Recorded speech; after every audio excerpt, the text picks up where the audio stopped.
नमस्कार दोस्तों, मैं विमलेश और मेरी कहानी।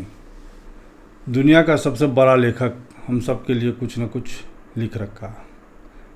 कहानी छोटी सी कहानी है एक औरत की। वो महिला जो थी हमेशा भगवान का नाम लिया करती थी।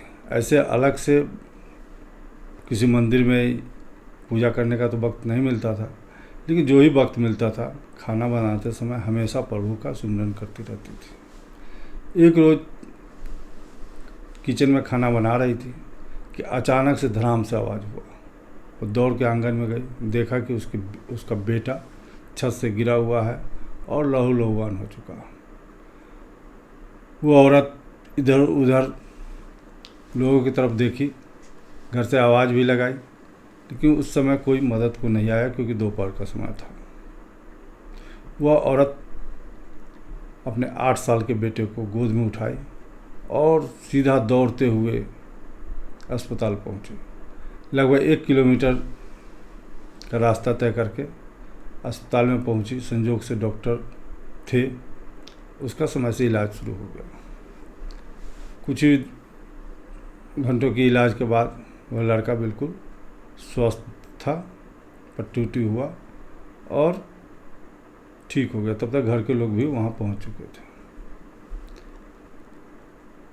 अब वो औरत बार बार बड़बड़ाई जा रही थी, भगवान से शिकायत कर रही थी कि मैं इतना बड़ा आपका भक्त हूँ, हमेशा आपके नाम का ही सुमिरन करती रहती हूँ, फिर भी हमारे साथ ऐसा क्यों हुआ?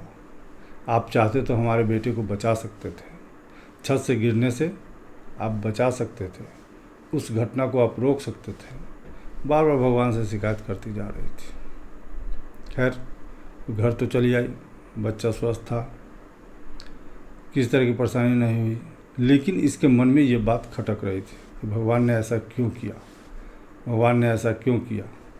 क्योंकि जब मैं इतने निष्ठा से भगवान की नाम लेती हूँ, फिर भी हमारे साथ भगवान ने ऐसा क्यों किया?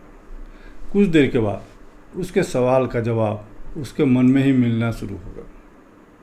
उसके सबसे पहली बार मन में आया कि जहाँ तुम्हारा बेटा गिरा है वहाँ कल तक एक लोहे की पाइप थी, जो कल ही मिस्त्री आकर के उसको हटाया। अगर वह पाइप होता तो बहुत बड़ी घटना हो जाती, शायद यह बच्चा बच भी नहीं पाता। और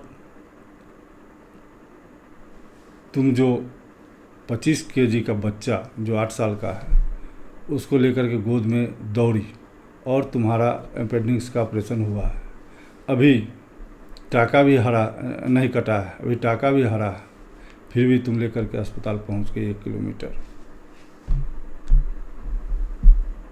और तुम अपने बच्चे को इलाज करा पाई। तीसरा इसके मन में आया कि डॉक्टर का टाइम 2 बजे तक था, उस दिन 3:30 बजे तक क्यों रुका हुआ था? जब ये सब सवाल के जवाब मिलने लगे तब उसको हुआ कि नहीं, भगवान मेरे साथ थे। यह सब सोचते हुए जब किचन से दूसरे रूम में गई तो उसके पति दूसरे रूम में टीवी पर एक प्रवचन सुन रहे थे। जब उस रूम में पहुंची तो वह संत बता रहे थे कि भगवान हर जगह है, जो होना है वो तो हो करके रहेगा, जो घटना है वो घटेगा, लेकिन भगवान पर अगर विश्वास रखते हो तो उस जो कठिनाई आई है, जो आपदा आया है, उससे लड़ने की भगवान हिम्मत देते हैं। इसलिए भगवान पर हमेशा विश्वास बनाए रखें। अगर भगवान पर विश्वास नहीं करोगे तो फिर मुश्किल हो जाएगी, क्योंकि भगवान ही एक ऐसे हैं जो हर संकट में लड़ने का हमें हिम्मत देते हैं। भगवान पर हमेशा भरोसा रखें, वह हम सबका सौभाग्य पहले ही लिख चुके हैं, क्योंकि वो ब्रह्मांड के सबसे बड़े लेखक हैं। कहानी छोटी सी थी, अगर अच्छी लगी हो तो लाइक और सब्सक्राइब कीजिएगा। कहते हैं ना, करो कुछ ऐसा कि दुनिया करना चाहे तुम्हारे जैसा। नमस्कार।